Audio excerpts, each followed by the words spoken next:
ഇത് നമ്മള് വെച്ചിട്ട് ഇപ്പോൾ ഏകദേശം ഒരു 3 മാസം ആവുന്നതേ ഉള്ളൂ. അന്ന് ഇത് ഇത്ര ആയിരുന്നു ഇതിന്റെ വള്ളി, ചെറിയ വള്ളി വെച്ചാണ് നമ്മള്.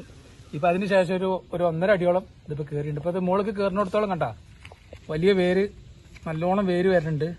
ഇനി മഴ പെയ്തു കഴിഞ്ഞാൽ ഇതിലേറെ നല്ലോണം വേരും വരും, നല്ല പിടുത്തമായിരിക്കും. അപ്പൊ ഇത് നമ്മൾ വെച്ചിട്ട് വരെ ഏകദേശം വെച്ചതിന് ശേഷം തീരെ മഴ പെയ്തിട്ടില്ല. മഴ ഇപ്പോൾ ഒരു 2 ദിവസമായിട്ടുള്ളൂ മഴ പെയ്യൽ തുടങ്ങിയിട്ടുള്ളൂ. അപ്പൊ മഴ ഇല്ലാത്തതുകൊണ്ടാണ്. അല്ലാന്നുണ്ടെങ്കിൽ ഏകദേശം ഒരു 5 അടി വരെ പൊക്കത്തിൽ കയറിയത്. ഇതിപ്പോ പെട്ടെന്ന് തന്നെ 1 മാസം കൊണ്ട് തന്നെ ചിലപ്പോൾ ഒരു 3 അടി 4 അടി പെട്ടെന്ന് പൊന്തും. ഇത് നമ്മൾ പന്നിയൂര് ഇനത്തിൽപ്പെട്ടാണ്. പന്നിയൂര് ഇനത്തിൽപ്പെട്ടത് നല്ല അടിയിൽ കണ്ട വള്ളി വണ്ണം കുറഞ്ഞാൽ മുകൾക്ക് വലിയ നല്ല വണ്ണത്തിലാണ് വള്ളി കയറുമ്പോൾ ഉണ്ടാവുക. അപ്പൊ ഇത് നമ്മൾ വെച്ചിട്ട് ഒരു 3 മാസം ആയ ഇതിൽ അന്നൊരു 150ഓളം പോസ്റ്റർ വെച്ചിട്ടുള്ള 150 പോസ്റ്ററിൽ ഏകദേശം വള്ളി കയറി തുടങ്ങി.